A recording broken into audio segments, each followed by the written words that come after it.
After spending years stigmatizing the Indian community in South Africa, Julius Malema has seemingly backtracked on his anti-Indian stance. In a recent town hall meeting in Phoenix, KZN, Julius Malema said that the 2021 Phoenix massacre was not committed by Indians, but rather criminals who need to be arrested. He also went on to say that the EFF doesn't tolerate anti-Indian sentiment. Yes, there was a massacre, but it was not committed by Indians. It was committed by criminals who must be prosecuted.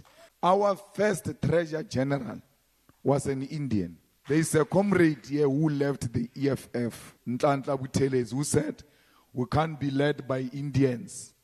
And we said to him, if you can't accept the leadership of the Indians, you will rather go. We removed him because from its beginning, the EFF never tolerated anti-Indian sentiments, and we will never tolerate such. This is, of course, in contradiction to several anti-Indian statements Julius himself has made over the years.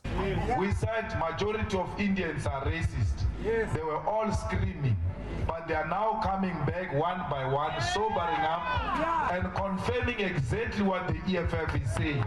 But indeed, majority of Indians are racist. It is true that there are racists within the Indian community. Racists in South Africa come in all shapes and colors, and racism exists in every sphere of our society. But this sort of rhetoric is clearly aimed at taking advantage of the long-standing fear and mistrust between Africans and Indians, particularly in KZN. This animosity between Indians and Africans has led to several outbursts of violence over the past century. The first and most notable being in 1949, where over 100 Indians were massacred and countless Indians' homes and shops were burnt by African rioters.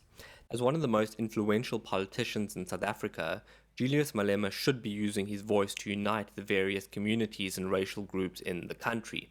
And it's for that reason I am happy that he has seemingly backtracked on the anti-Indian stance the EFF had taken in previous years. However, one has to wonder whether this stems from a genuine change of heart, or whether he is just scrambling to get as many votes in KZN as he can. Because if recent by-election results are anything to go by, it's clear that the EFF is taking a bit of a beating from MK in the province. Prior to the rise of the MK party, the EFF was said to make huge inroads in KZN. However, as recent polling and by-election results have shown, many of those who are planning on voting for the EFF have instead decided to throw their support behind MK. This recent change in tone towards the Indian community may just be Julius Malema trying to claw back some of the ground he has lost in the province.